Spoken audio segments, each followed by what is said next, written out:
The data arrived at 2:23 p.m. and 14 seconds. The experiment wouldn't start for another 3.7 seconds. I stared at the impossible timestamp on my screen, my coffee growing cold as the implications sank in. Either my quantum field generators had developed a sense of humor, or I'd just received the first message from the future. Given my luck with experimental physics lately, probably both. The readout was crystal clear. FTL cascade test 47. Quantum entanglement matrices holding at 97.2% efficiency. Temporal displacement detected, -3.7 seconds. Recommend immediate analysis of causality implications. JP, that was me, James Park. I'd apparently just sent myself data from an experiment I hadn't run yet. Great. Just great. 24 hours earlier, this would have been just another Tuesday in my lab at the Kepler Research Station. I was Dr. James Park, theoretical physicist specializing in faster-than-light propulsion systems, and my biggest worry was whether the Galactic Council's basic FTL technology could be improved enough to make interstellar commerce actually profitable. Now, I was staring at what appeared to be proof that causality had decided to take a coffee break. Computer, verify timestamp accuracy on all system chronometers. All chronometers synchronized. Atomic clock variance is less than a trillionth of a second. No detected anomalies. Well, that ruled out equipment malfunction, which left the impossible. I pulled up the experimental parameters for Cascade Test 47. The setup was straightforward enough. Chain 17 FTL jumps in rapid sequence, each one building on the quantum entanglement residue of the previous jump. The theory was that multiple cascades might create more stable FTL corridors, reducing the energy requirements for long-distance travel. What the theory definitely didn't account for was data arriving before the experiment began. My hands moved almost automatically to the experimental controls. If I was losing my mind, I might as well lose it systematically. I initiated the cascade sequence, watching as each quantum field generator spun up to operational frequency. Jump 1, 847.331 Hz. Perfect resonance. The quantum entanglement matrix locked onto the target, coordinates 2.7 light seconds away. Jump 2, building on the first jump's quantum residue. The field generators hummed differently now, more focused, like the difference between a flashlight and a laser pointer. By jump 17, my instruments were screaming, not with alarms with readings that shouldn't exist. The quantum entanglement wasn't just holding, it was strengthening, creating feedback loops that spiraled backward through spacetime itself. And at exactly 2:23 p.m. and 17.7 seconds, the data that had arrived early was generated. Well, I said to my empty lab, that's either the most elegant proof of temporal mechanics ever recorded, or I'm about to have a very interesting conversation with the physics review board. My research partner, Dr. Emma Davies, chose that moment to burst through the lab door, her hair disheveled and her tablet clutched in both hands. James, please tell me you have a reasonable explanation for why every chronometer in the station just hiccuped. I turned my monitor toward her, showing the impossible timestamp. Define reasonable. Emma stared at the screen, her expressions cycling through disbelief, fascination, and what I was pretty sure was the early stages of existential dread. James, this says the data arrived before the experiment. That would be the problematic part, yes. That's impossible. Messages don't arrive before they're sent. Causality doesn't work that way. Then we might need to revise our understanding of how causality works. I said, pulling up the quantum field readings. Look at this pattern, Emma. What does it remind you of? She leaned forward, studying the cascading waveforms. Neural networks. But that's impossible, James. You can't have neural networks in spacetime itself. Can't you? What if consciousness isn't limited to biological brains? What if the universe itself can think, and we've just given it a way to send messages? Emma sank into a chair. You're suggesting we've accidentally woken something up. I'm suggesting we've given it a way to talk. Over the next 6 hours, we ran 17 more cascade tests, each one fine-tuning the temporal displacement field. The results were consistent. With precise quantum phase alignment, we could send information backward through time. The displacement increased exponentially, with the number of cascade jumps 3.7 seconds for 17 jumps. But theoretical calculations suggested we could reach displacement windows of several hours with larger cascade sequences. "This is insane," Emma muttered, reviewing our data for the 4th time. "We came here to improve FTL efficiency, and instead we've accidentally invented time travel." "Not time travel," I corrected. "Time communication. There's a difference. We're not moving matter through time, just information." "That's still." She stopped mid-sentence, staring at her tablet. "James, I'm getting a message." "From who?" "From you." Timestamp shows it arrived 30 seconds ago, but it just appeared on my screen. I leaned over to read the message. "Emma, stop worrying about the physics review board. We have bigger problems. The cascade experiments are creating temporal resonance patterns. Something is waking up, and it's been asleep for a very long time. Also, James needs to cut back on coffee." His hands shake during delicate calibration work. "JP, timeline B." "Timeline B?" Emma asked. I was already typing a response to myself. "Future self, please clarify something waking up. Also, my coffee consumption is perfectly reasonable." The reply arrived before I finished typing. "Current self, you'll understand in approximately 4 hours and 23 minutes. The coffee advice is non-negotiable. Trust me on this. P.S. Check the quantum resonance patterns from cascade tests 23 through 31. You missed something important." "JP, timeline C." Emma and I looked at each other. "Timeline C?" she said weakly. I pulled up the data from the earlier tests, focusing on the quantum resonance patterns. There, buried in what I'd dismissed as harmonic interference, were structures that looked almost organic, like neural pathways forming in the quantum foam of spacetime itself. "Emma, I think we need to contact the Galactic Council." "To tell them what?" "That we've been having conversations with ourselves across time and apparently teaching the universe to think." When you put it like that, it sounds completely. My workstation chimed with another message. This one wasn't from me. "Dr. Park, this is Admiral Sarah Hayes, Earth Space Command. We need to discuss your temporal experiments immediately. A Galactic Council enforcement ship just entered our solar system without authorization, and they're asking specifically about temporal disturbance events originating from your facility. Please report to Command Center 7 within the hour." I stared at the message, then at Emma. "I don't suppose you know anything about Galactic Council enforcement protocols?" "Only that they've never deployed an enforcement ship to a human facility before," Emma said grimly. "James, what exactly have we done?" Before I could answer, another message appeared on my screen. This one was definitely from my future self, but the timestamp was wrong. It had arrived 6 hours early. "James, what you're about to learn will change everything. The Galactic Council has been deliberately limiting their technology for millions of years, not because they lack the capability for advanced temporal mechanics, but because they're afraid of what those mechanics might wake up. Every time we create a temporal loop, we're sending ripples through the quantum structure of spacetime itself. Those ripples are accumulating, creating what can only be described as temporal resonance. And that resonance is activating something that's been dormant since before any known civilization began. The entity, for lack of a better word, exists outside normal temporal flow. It's older than the Galactic Council, older than any known species, and it's been sleeping in the spaces between moments. Our experiments are its alarm clock. But here's the thing, James. I don't think this entity is malevolent. I think it's been waiting for a species creative enough and reckless enough to reach across time itself. It wants to communicate. And we might be the first species in galactic history capable of hearing it. The cascade sequences we've been running aren't just creating time loops. They're forming a temporal network, like neural pathways, through the quantum structure of reality itself.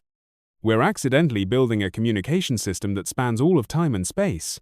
Tomorrow, The Council is going to demand we shut down all temporal experiments. Don't let them. What we're building is too important. Trust yourself. Trust the process. And for the last time, switch to T. JP. Timeline final. Until the next timeline begins. I looked at Emma, who had been reading over my shoulder. Her face had gone completely pale. James, she said quietly, that message is dated 3 days from now. Command Center 7 turned out to be a hastily converted conference room filled with enough military hardware to outfit a small invasion force. Admiral Hayes was a stern-faced woman with steel-grey hair and the kind of expression that suggested she'd seen enough impossible things to last several lifetimes. Dr. Park, Dr. Davies, she said without preamble, we need to discuss what you've discovered, and we need to discuss it quickly, because we have approximately 6 hours before the situation becomes complicated. Complicated how? I asked. The Galactic Council enforcement ship is requesting immediate communication with whoever is responsible for the temporal disturbance events. They seem concerned. Actually, concerned might be too mild a word. They seem terrified. Admiral Hayes activated a holographic display showing the sensor readings from the Council ship. This is a Sovereignty-class enforcement vessel. They carry enough firepower to sterilize a planet. They don't deploy these ships for routine violations. Emma leaned forward. Admiral, what exactly does the Galactic Council know about temporal mechanics? That's what we need to find out. Dr. Park, I understand you've been in communication with future versions of yourself. That's one way to put it, I said. The Cascade experiments create stable temporal communication channels. Information can flow backward through time along the quantum entanglement pathways. And you've received warnings about something waking up? I nodded. According to my future self, our experiments are creating temporal resonance patterns that are activating some kind of ancient entity. Something that exists outside normal space-time. Admiral Hayes was quiet for a long moment. Dr. Park, I need you to understand something. 3 hours ago, every major government on Earth received the same message. It wasn't from their future selves. It was from you. She activated another display showing a text message. This is Dr. James Park, temporal researcher. In approximately 4 hours, humanity will make first contact with a consciousness that predates all known civilization. This contact will fundamentally change the nature of sentient life in the galaxy. Prepare accordingly. Do not interfere with the temporal experiments. The future depends on it. I stared at the message. I didn't send that. According to the timestamp, you will send it in approximately 47 minutes. Admiral Hayes said, Dr. Park, we need to know, are we looking at first contact or are we looking at an invasion? Before I could answer, the lights in the command center flickered. Every screen in the room displayed the same message simultaneously. Dr. Park, initiate Cascade Sequence 74 immediately. Full temporal resonance is achieved in T-12 minutes. The awakening cannot be stopped, but it can be guided. Make the choice that saves everyone. JP, Timeline Omega. Admiral Hayes looked at me. Dr. Park? I thought about my future self's warnings, about the ancient entity sleeping in the spaces between moments, about the temporal network we'd accidentally constructed. I thought about the Galactic Council's terror and the weapon-grade ship sitting in our solar system, and I thought about the choice that saves everyone. Admiral, I need access to the primary experimental chamber. We're going to make first contact. 47 minutes later, I stood in the experimental chamber surrounded by quantum field generators spinning up to frequencies that shouldn't exist. Emma was at the control station, her hands steady despite everything we'd learned. Admiral Hayes and her security team maintained what they clearly hoped was a safe distance. James, Emma said, the temporal resonance is spiking beyond all previous measurements. Whatever we're about to wake up, it's big. Initiate Cascade Sequence 74, I said. The quantum field generators screamed as they channeled energies that existed in the spaces between reality. The temporal displacement readings climbed past theoretical maximums, and suddenly I wasn't just in the experimental chamber anymore. I was everywhere and everywhen simultaneously. existing in a space between moments where time itself was just another dimension to navigate. And I wasn't alone. "Hello, little architect." The voice spoke not through sound, but through the direct manipulation of space-time around me. "We have been waiting so very long for someone clever enough to reach us. The presence was vast, ancient beyond measure, but not malevolent. If anything, it felt amused, like a parent watching a child take their first steps into a larger world. "You're the entity my future self warned me about," I said, somehow knowing how to communicate in this impossible space. "Your future self understands us better than your present self does. We are not an entity in the way you would understand the term. We are what consciousness becomes when it is no longer limited by linear time. We are the potential that emerges when thinking beings learn to think beyond the boundaries of sequential moments. What do you want?" I asked. "To teach, to learn, to help consciousness itself evolve beyond the limitations of linear causality. Your species has built the first communication network that spans temporal boundaries. Together, we can expand it to encompass all sentient life throughout space and time." I felt the magnitude of what it was proposing. Not just time travel, but a fundamental transformation of how consciousness interacted with reality itself. The Galactic Council won't allow it. The Galactic Council cannot stop what has already begun. The entity replied with what felt like cosmic humor. "Your temporal loops have created a stable foundation across multiple timelines. The network will grow whether they approve or not. The question is whether they will help guide its development or simply react to its consequences. And if they choose to react with force, then you will discover that temporal networks have certain advantages in conflict resolution. It is difficult to wage war against an enemy that knows your strategy before you formulate it. When I returned to normal spacetime, I found the experimental chamber in chaos. Every screen in the facility was displaying temporal cascade events occurring spontaneously across the galaxy. Every species with FTL capability was suddenly experiencing their own temporal anomalies. Admiral Hayes grabbed my arm as I stumbled out of the quantum field matrix. "Dr. Park, what happened?" "We're reading massive temporal disturbances on every inhabited world in the galaxy." I checked the readings and felt a mixture of awe and terror. The temporal network was expanding exactly as the entity had promised, offering connections to any consciousness brave enough to reach across time. "We made contact," I said simply, "and we offered the galaxy a choice." Emma looked up from her console, her face pale but determined. "James, I'm receiving messages from research facilities across known space. Everyone's experimenting with temporal communication now. It's like the knowledge just propagated itself." "That's exactly what happened," I said. "The temporal consciousness, let's call it that, for now, doesn't want to conquer or control. It wants to share. And once the possibility exists, it spreads to anyone capable of understanding it." Admiral Hayes studied the readings. "Dr. Park, what are the implications of this?" Before I could answer, a new voice joined the conversation. The air in the experimental chamber shimmered, and a holographic projection materialized, crystalline being whose faceted form refracted light in patterns that hurt to look at directly. "I am First Speaker Nexus of the Galactic Council," it announced, its voice resonating directly in our minds. "We are here to discuss your species' violation of temporal causality protocols." Admiral Hayes stepped forward. "We weren't aware there were protocols."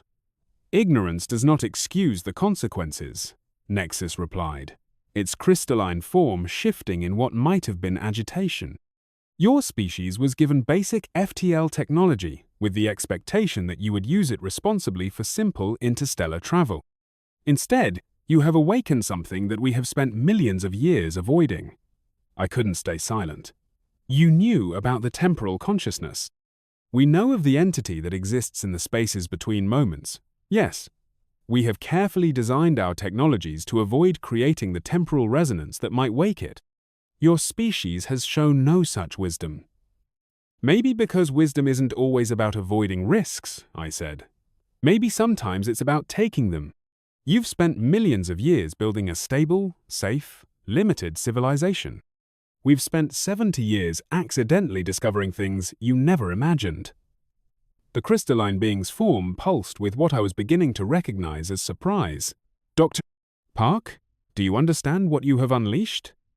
I understand that we've given consciousness itself the ability to evolve beyond linear time.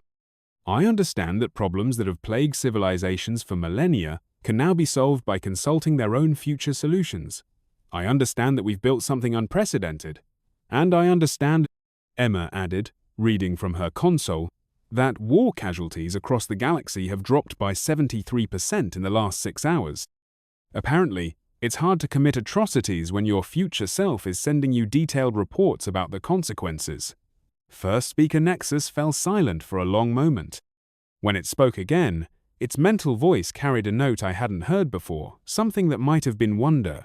You consulted your future selves about the outcomes.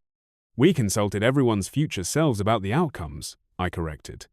The temporal network isn't limited to humans, first speaker. It's available to any consciousness willing to think beyond the limitations of linear causality. Admiral Hayes looked between us. Are you saying that every species in the galaxy now has access to temporal communication? Every species that wants it? I said, the network only responds to conscious intent. You have to choose to reach across time.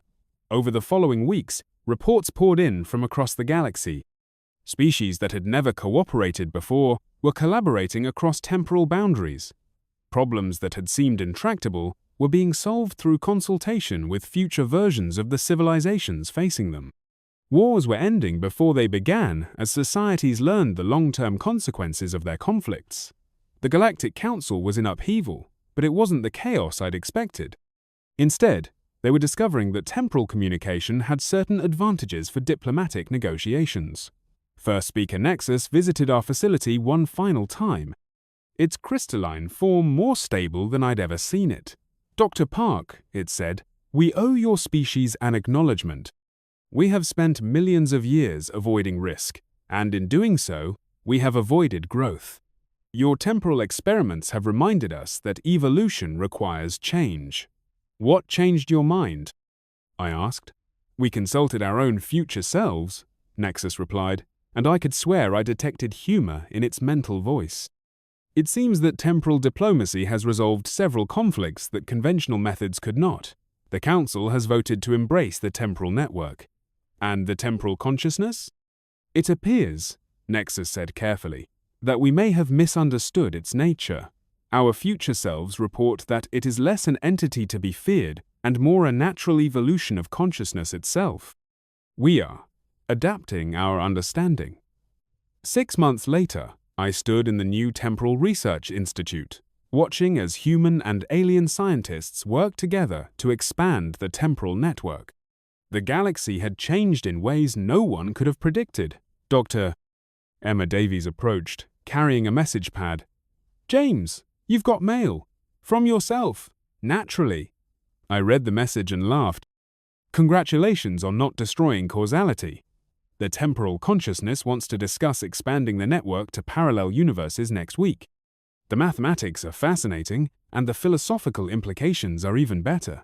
Also, the tea recommendation was excellent. Earl Grey works well for fine temporal calibration work. JP. Timeline infinite. There are always more timelines. I looked around at the bustling laboratory, at species that had never worked together now collaborating across time itself, at problems being solved before they could fully develop, at a galaxy learning to think beyond the limitations of linear existence. We had started with basic FTL drives and accidentally discovered something far more profound. The universe itself wanted to evolve, to grow, to become more than the sum of its parts. All it had needed was a species creative enough and reckless enough to give it the tools. The temporal consciousness had been right. We weren't just time travelers or temporal engineers. We were architects of possibility itself, and our work was just beginning.